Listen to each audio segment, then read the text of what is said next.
If you had $100, $1,000, or $10,000 right now, which amount would make you the most money over time? It's easy to assume the bigger the starting number, the bigger the result. But there's a lot more to it than just size. The way you grow your money, the choices you make, and even your mindset play huge roles. Today, let's dig into the world of personal finance and investing. Whether you're just starting with $100, have managed to save 1,000, or you're sitting on a cool 10 grand, I'll show you how each amount can become the foundation for real wealth. Let's start with a thought experiment. Imagine 3 friends, each with a different savings: $100, $1,000, and $10,000. They all want to make their money work for them. What's the smartest move? What's realistically possible? And maybe the most important question, what can you learn from each scenario, no matter where you start? First, let's talk about one of the most powerful forces in finance: compound interest. It's sometimes called the 8th wonder of the world for a reason. Compound interest means you earn interest not just on your initial amount, but also on the interest that money generates. Over time, this snowball effect can turn even small sums into something impressive. Let's say our friend with $100 puts it into a high-yield savings account, offering 4% interest, compounding annually. After 1 year, that's $104. After 5 years, around $122. It's not earth-shattering, but it's a start. Now, if instead of stashing it away, they add $10 every month, that grows to about $730 in 5 years. The lesson? With small amounts, the real magic comes from consistency, not just the initial sum. Now the $1,000 scenario. With more capital, you have more options. You could still use a savings account, but now investing starts to make more sense. Take index funds, for example. An S&P 500 index fund has historically returned about 7 to 8% annually after inflation. If you invest $1,000 and leave it alone for 10 years, you could end up with about $2,000, doubling your money without lifting a finger. But what if you add $50 every month? In 10 years, you could see your balance grow to nearly $9,000. This is the magic of dollar-cost averaging. Investing a fixed amount regularly, which smooths out the ups and downs of the market. What about $10,000? Now we're talking about real flexibility. At this level, diversification becomes even more important. Instead of putting all your eggs in one basket, you might split your money. Some in an index fund, some in a high-yield savings account for emergencies, maybe a little in a bond ETF, and perhaps a small slice in something riskier, like digital products or a side hustle startup. Let's say half goes into the S&P 500, and the rest is split between savings and other investments. Over 10 years, with average returns and some consistency, that money could potentially grow to $20,000 or more. But here's the twist.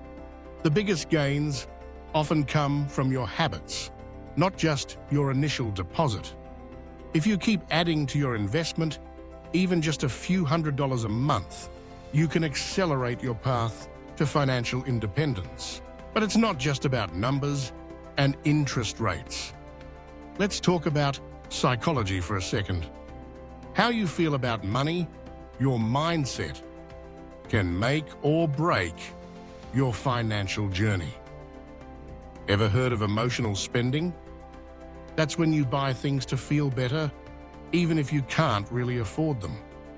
Or lifestyle inflation, when your expenses rise as your income does, so you never actually save more.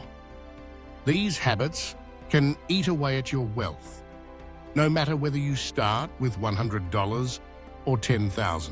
Instead, try building an abundance mindset.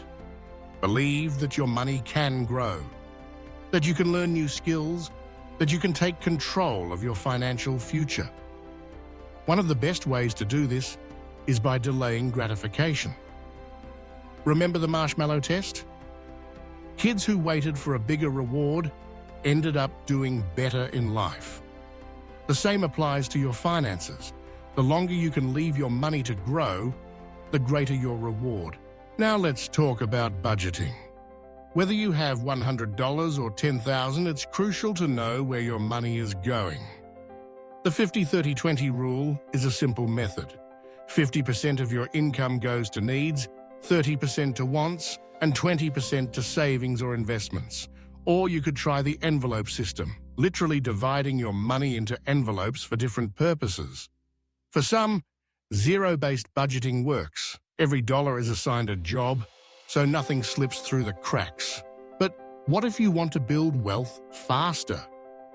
This is where the difference between active and passive income comes in. Active income is what you earn from your job or side hustle.